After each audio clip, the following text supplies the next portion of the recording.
Hello folks, and coming your way this week we're going to talk Extreme E, Formula 1 and Formula 3, some Indycar and some WEC Supercars and MotoGP. I'm a poet and I didn't even realise I had the capability that I might have been. All coming your way this week on this week's episode of This Week.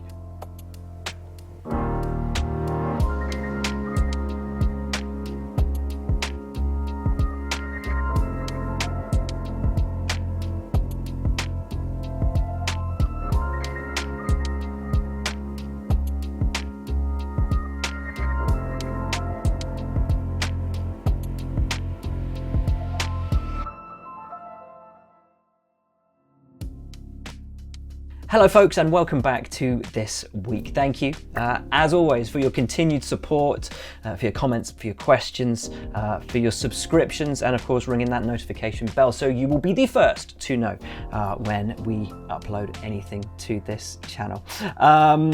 Thank you also if you've bought merchandise. I know a lot of you have, and I really appreciate it. Not least because, of course, a percentage of every sale goes to charity, both in the US and the UK. So, as I said, doing some good as well as looking good. That's the objective anyway. Now, I'm going to start, not with Formula 1 where I normally start, but with something new. And something really exciting. I don't know about you guys, but I spent my whole Easter weekend glued to Extreme E, the very first round of the all-new electric off-road championship took place in Alula in Saudi Arabia. And I gotta say, quick review, I'm a fan. I loved it. I really genuinely enjoyed it. I was really cynical going into it. What's it all about? Is it going to be any good? These things will only do 20 kilometers. What's the point?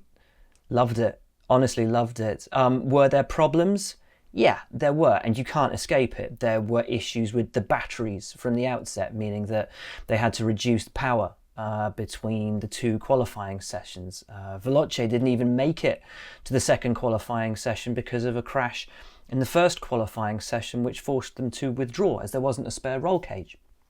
And not having spares at the first event is kind of unforgivable, especially as there's only 9 teams to begin with. So having to have one pull out because there weren't spares was just that's a really bitter pill to have to swallow on an opening weekend. Especially as it's a spec series. From a viewing perspective, the change in qualifying format to the time trial shootout I thought was really good. I loved that, but the timing wasn't set up for it, and so it wasn't clear, and it was a bit confusing. And if you're going to combine the times between the two sessions, have the timer set up like a giant slalom. But that was kind of an underlying problem that existed throughout the weekend. They need more data. You need more split times. There needs to be more analysis of what's going on to really immerse you, I think, in what's happening. And the intro sequence in that race hub, the battle hub, kind of looked like an episode of Robot Wars. Yeah, it was a bit awkward. And of course, people will say the racing wasn't great. But it was never going to be with all of that dust and sand getting kicked up. But it will improve at other venues. That'll be as bad as the racing gets.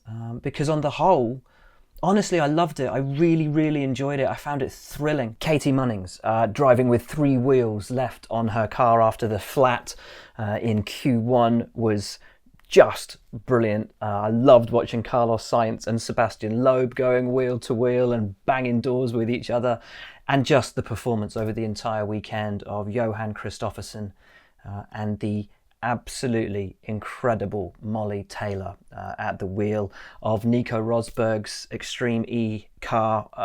Just the class of the field all the way through. It was really fun. Look, first weekends are always going to be hard. Think back to the first weekend of Formula E.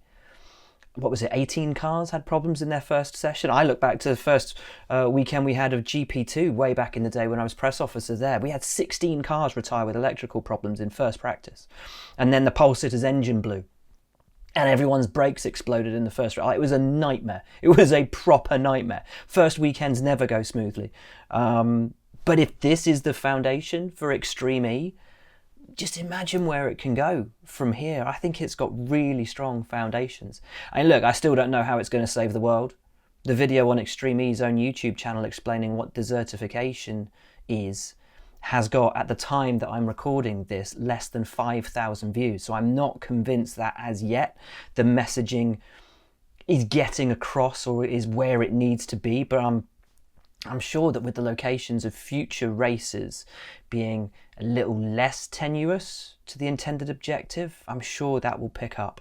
As I say, for now, from what I've seen, big fan. Can't wait to see the next race, which is the Ocean X Prix, which comes your way at the end of May from Senegal. Moving on to Formula One, Charles Leclerc, Carlos Sainz, Esteban Ocon and Fernando Alonso in the Ferrari and Alpine teams took part in 18-inch tyre testing in Bahrain the week after the Grand Prix, as Pirelli ramps up testing for its all-new 2022 tyres. Meanwhile, Sebastian Vettel has said he's not feeling altogether at home in his all-new Aston Martin AMR 21 just yet, after a difficult weekend in Bahrain that saw him notch up 5 penalty points.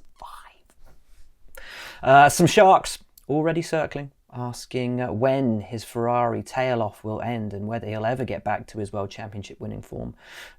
We are, of course, only one race into the season, and some are already, and I'd say unfairly, questioning if he'll even see out his full term. In other Formula One news, Zach Brown, who of course was part of the Andretti United team that took the P2 in the Extreme E race, has made a podium bet with Daniel Ricciardo. Remember Daniel Ricciardo having his podium bet with Cyril Abiteboul, the tattoo. Zach Brown's not a tattoo man.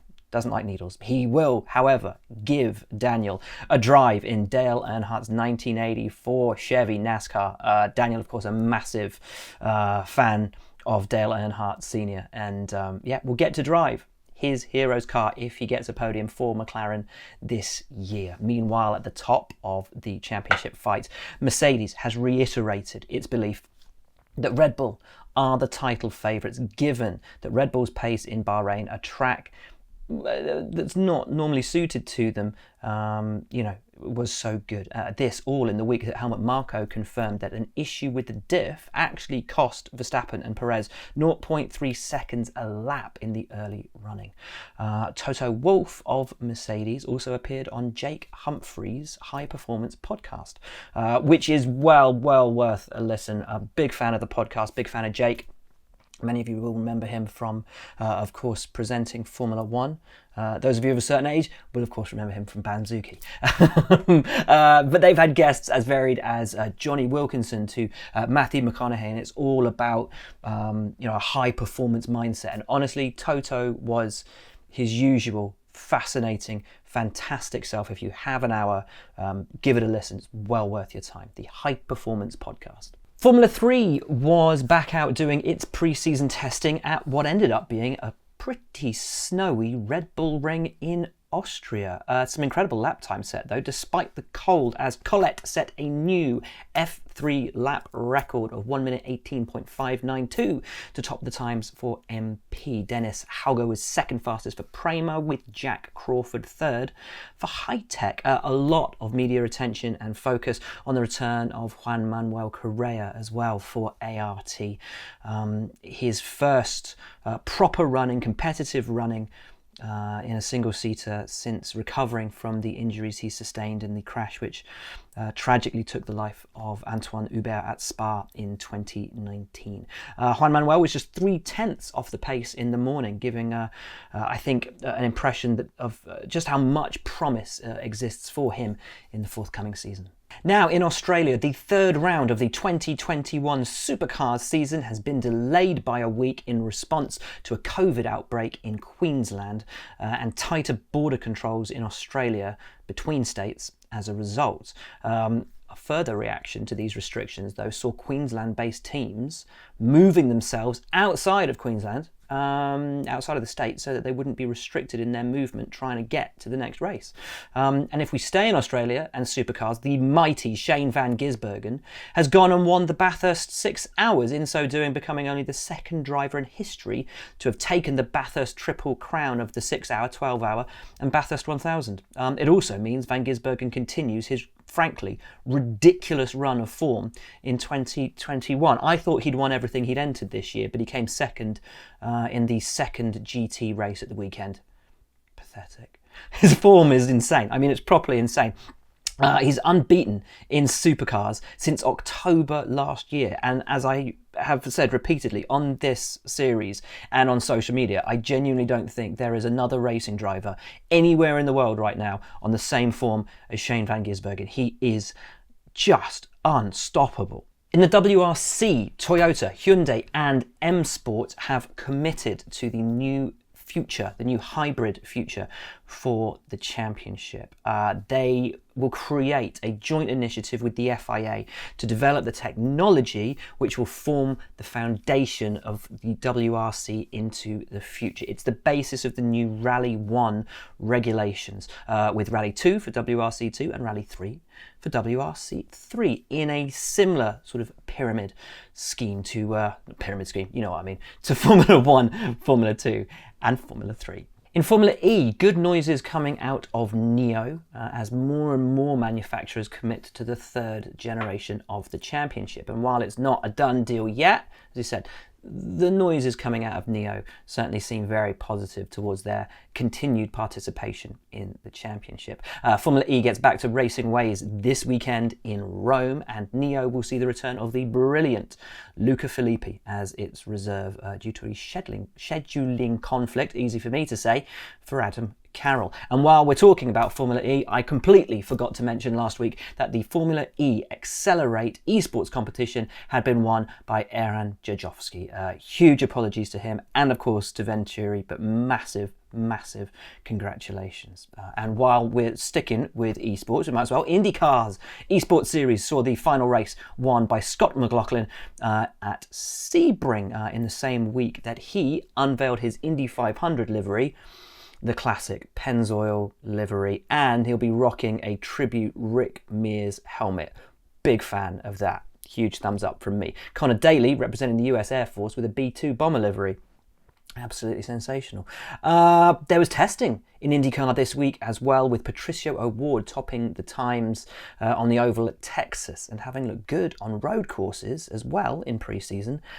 A lot of people wondering if this might be the year when McLaren make good and start to be a consistent threat at the front of the field. Not long to go now until the opening race weekend of IndyCar's season, April 18th at Barber Motorsports Park. Okay, on to the World Endurance Championship now, and some pretty big news in LMP2 as a raft of tech changes have been imposed just a few weeks before the start of the season. Now, the reasons given for these changes revolve around an apparent dissatisfaction with Goodyear's spec tyres for the season, but there might be a little bit more to it than that. The changes being instigated are a 20 kilogram increase in minimum weight to a whopping 950 kilos. Power will be reduced not by 30 kilowatts as expected, but now by 50. And all LMP2s are going to have to run with the low drag, low downforce package that they would usually only run at Le Mans. Now, tyres have been blamed, but the real reason behind all this, you can't get away from the feeling that it's all a bit of a reaction to the balance of performance, BOP, that'll need to be instigated on the hypercar class in order to level out the huge disparity in performance between Toyota and Glickenhaus, which could actually take the hypercars to a competitive pace beneath that of LMP2 if they don't rein the LMP2s in. So having to slow down LMP2 in order to maintain hypercar or ensure this new hypercar class is actually the top class in World Endurance Championship. Oops.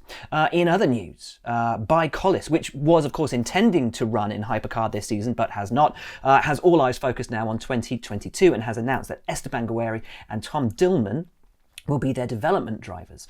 In other news in the World Endurance Championship, Catherine Legg will make her WEC debut as she lines up with the Iron Link squad in the GTE AM class. And finally this week, news on two wheels. A second race in Qatar brought with it a universally popular pole as everyone applauded the fabulous rookie Jorge Martin, who followed it up the next day with the podium. Brilliant weekend from him, which he dedicated to the sadly departed Fausto Grissini. Fabio Quartararo won for Yamaha after a battling race through the fields, but it's Martin's Pramac Ducati teammate Johann Zarco who is the championship leader after the first 2 races of the season. The race wasn't without controversy, which races are. As world champion, Johan Mir claimed that Jack Miller intentionally hit him and showed no respect. In Moto2, it's 2 wins from 2 for the brilliant Sam Lowes, and Moto3 witnessed a sensational pit lane to podium victory for KTM's Pedro Acosta. And that, folks, is just about your lot for this week's episode. Thank you so much for tuning in. I will go back outside and take you for a walk again. I was going to today. It was a beautiful Easter weekend, and then it started chucking it down with snow. And frankly, it's quite nice and warm inside. I will take you for a walk next week, though. I promise. For now, though, thank you so much for tuning in. Appreciate all of your support and all of your love. Join us back here next week for the next episode of This Week.